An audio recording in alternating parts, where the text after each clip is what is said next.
क्या ऐसा हो सकता है कि कोई इंसान दिन के उजाले को रात के अंधेरे में बदल दे? आज की कहानी एक ऐसे ही सलाहकार के बारे में है जिसने कुछ ऐसा ही कर दिखाया था। तो चलिए इस दिलचस्प किस्से की दुनिया में चलते हैं। सोचिए, भरी दोपहरी और रात का अंधेरा। ये सिर्फ एक सवाल नहीं था, बल्कि एक ऐसी पहेली थी जिसने एक पूरे राज्य की इज्जत, उसका भविष्य, सब कुछ दांव पर लगा दिया था। तो हर कहानी की तरह इसकी भी शुरुआत होती है दो लोगों से और एक छोटी सी बहस से, जो आगे चलकर एक बहुत बड़ी मुसीबत बन जाती है। तो चलिए मिलते हैं कहानी के इन दो मेन किरदारों से। एक तरफ है राजा साहब, दिल के तो बड़े अच्छे, पर भाई गुस्सा तो हमेशा नाक पर ही रहता है। और दूसरी तरफ उनके सबसे होशियार सलाहकार झपट्टा। अब ये जनाब ज्ञान के भंडार तो थे, लेकिन अपने ज्ञान पर घमंड भी कुछ कम नहीं था। मामला बड़ा छोटा सा था, जानते हैं? बात सिर्फ एक जंगली फूल के नाम से शुरू हुई थी। राजा ने उसे बकुल कहा, पर झपटा अड़ गया और बहस इतनी बड़ी कि झपटा ने सीधे सीधे मुंह पर राजा को ही बेवकूफ कह दिया। और बस यहीं से कहानी ने एक बहुत ही खतरनाक मोड़ ले लिया। अब राजा का गुस्सा तो पूछिए मत, 7वें आसमान पर था। वो झपट्टा को दरबार से निकालने ही वाले थे कि उन्होंने एक बड़ी अजीब सजा सुनाई। 3 महीने तक झपट्टा उन्हें अपनी शक्ल नहीं दिखाएगा। मजे की बात तो ये देखिए, इस अनोखी सजा के दौरान भी उसकी पूरी तनख्वाह उसे मिलनी थी। तो झपट्टा तो अपनी सजा काट रहा था, लेकिन राज्य के बाहर किसी और की नजर ठीक इसी मौके पर थी। एक पड़ोसी नवाब ने एक ऐसी चुनौती फेंकी जो किसी बड़ी साजिश से कम नहीं थी। इस साजिश के पीछे था नवाब का चालाक वजीर। दोनों ने मिलकर ये सोचा कि भाई राजा का सबसे तेज दिमाग मतलब झपट्टा तो अब दरबार में है नहीं, तो बस यही एकदम सही मौका है राजा को नीचा दिखाने का। और चुनौती तो सुनने में ही नामुमकिन लग रही थी। दिन दहाड़े नवाब के महल में रात करके दिखाओ। दांव पर राज्य का सम्मान था, इनाम बड़ा था, पर हारने की सजा वो सिर्फ पैसे की नहीं थी, बल्कि जिल्लत की थी। और इधर राजा के दरबार में मानो हड़कंप मच गया था। झपट्टा के बिना सारे के सारे दरबारी इस पहेली को सुलझाने में लगे थे, लेकिन नतीजा एकदम 0। और दरबारियों के जो उपाय थे वो तो सुनने लायक थे।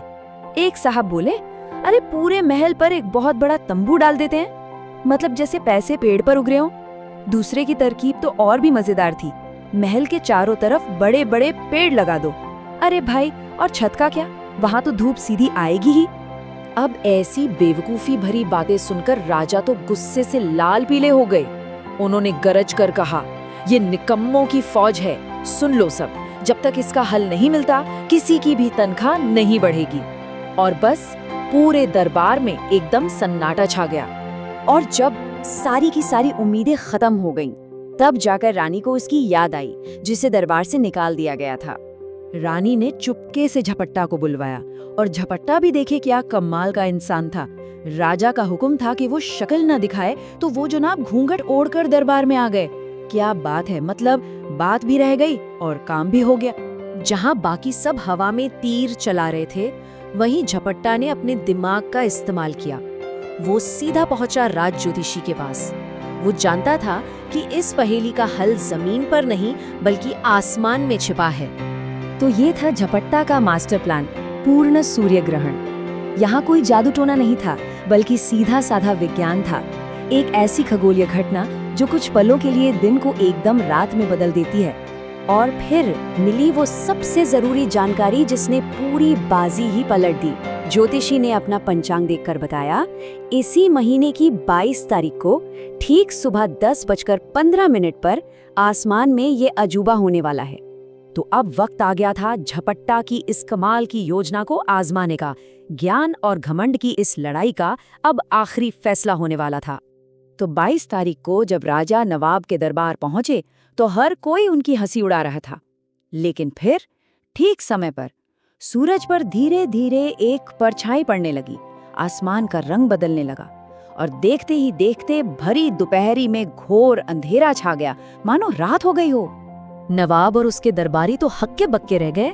जब नवाब ने कांपती हुई आवाज में पूछा कि ये कैसा जादू है, तो झपट्टा ने बड़े आराम से जवाब दिया, ये प्रकृति की मदद से हुआ है। बाहर एक पूर्ण सूर्य ग्रहण शुरू हो गया है। देखिए, उसका जादू कुछ और नहीं बल्कि सही समय पर सही ज्ञान का इस्तेमाल था। नवाब की तो जैसे बोलती ही बंद हो गई और उसने अपनी हार मान ली। और उसका वो चालाक वजीर, वो तो बस आसमान की तरफ मुंह फाड़े देख रहा था। उसे तो कुछ समझ ही नहीं आया कि आखिर हुआ क्या। और आखिर में जरा दोनों सलाहकारों का नसीब तो देखिए। एक तरफ था झपटा, जिसे दौलत, शोहरत, राजा का भरोसा सब कुछ वापस मिल गया 2 गुना होकर। और दूसरी तरफ था वो नवाब का वजीर, जिसे बेइज्जती के साथ नौकरी से ही निकाल दिया गया। तो इस पूरी कहानी का सबक क्या है? ये सिर्फ एक मजेदार किस्सा नहीं है, बल्कि इसमें एक बहुत ही गहरी सीख छिपी है। ये कहानी हमें यही सिखाती है कि तलवार की धार से ज्यादा तेज दिमाग की धार होती है।